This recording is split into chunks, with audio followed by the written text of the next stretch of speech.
ஒரு தகப்பனுடைய 2 பிள்ளைகள், டெய்லர் என்கிற ஒரு தகப்பனுடைய 2 பிள்ளைகளில் மூத்த மகன் பிரபலியமாக வேண்டும் என்று எண்ணி பல பிஸ்னஸ் அல்லது அரசியல் அல்லது ஏதோ ஒரு காரியத்தில் எல்லாரும் பேசப்படணும், நான் மரித்து போனால் என் பெயர் எப்போதும் துலங்க வேண்டும் என்று சொல்லி அப்படிப்பட்ட சூழ்நிலையில் ஒரு மகன் கடந்து சென்றார்.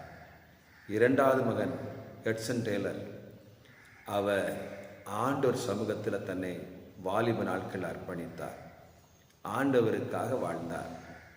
அவருக்கு ஒரு அழைப்பு வந்தபோது சீனா தேசத்தில் மிஷனரியாய் கடந்து சென்று அங்கே தேவனுக்காக பிரகாசித்தார், வல்லமையாக பிரகாசித்தார். அநேக காரியங்களை ஆண்டவருக்கு செய்தபடினால இன்றைக்கு உலகம் முழுவதும் எல்லா நாடுகள் இருக்கிற நீங்களும் நானும் கூட இந்த எட்சன் டெய்லரை பற்றி நாம் பேசிக்கிட்டே இருக்கிறோம்.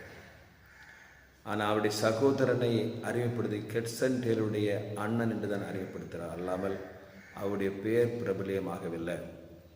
தேவனை தேடி அவர் பாதத்தில் அமர்ந்திருக்கிறவங்களை ஆண்டவர் பிரபலியப்படுத்துவார். ஒருவேளை இதை பார்த்து கொண்டிருக்கிற அன்பு சகோதரன் சகோதரியே, நாம் பிரபலியமாக வேண்டும், எல்லாராலும் பேசப்பட வேண்டும் என்று சொன்னால் தேவனுடைய பாதத்தில் அமர்ந்திருக்க வேண்டும்.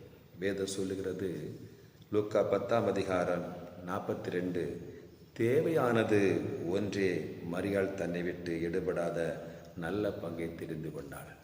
தேவையானது ஒன்றே. அன்பு சகோதரனை சகோதரியை, வாலிப தம்பி தங்கச்சி யார் இருந்தாலும் சரிதான், தேவையானது ஒன்று, தன்னை விட்டு எடுபடாத நல்ல பங்கு. அவர் பாதத்தில் அமர்ந்திருந்து சித்தம் செய்வது தான் நல்ல பங்கு. சித்தம் செய்து பாருங்க, இந்த உலகத்தில் எல்லாராலும் பேசப்படுகிற ஒரு சிறந்த மகனாக மகளாக ஆண்டவருடைய ஆசீர்வதிப்பார். God bless you. கர்த்தர் ஆசீர்வதிப்பார். ஆமென்.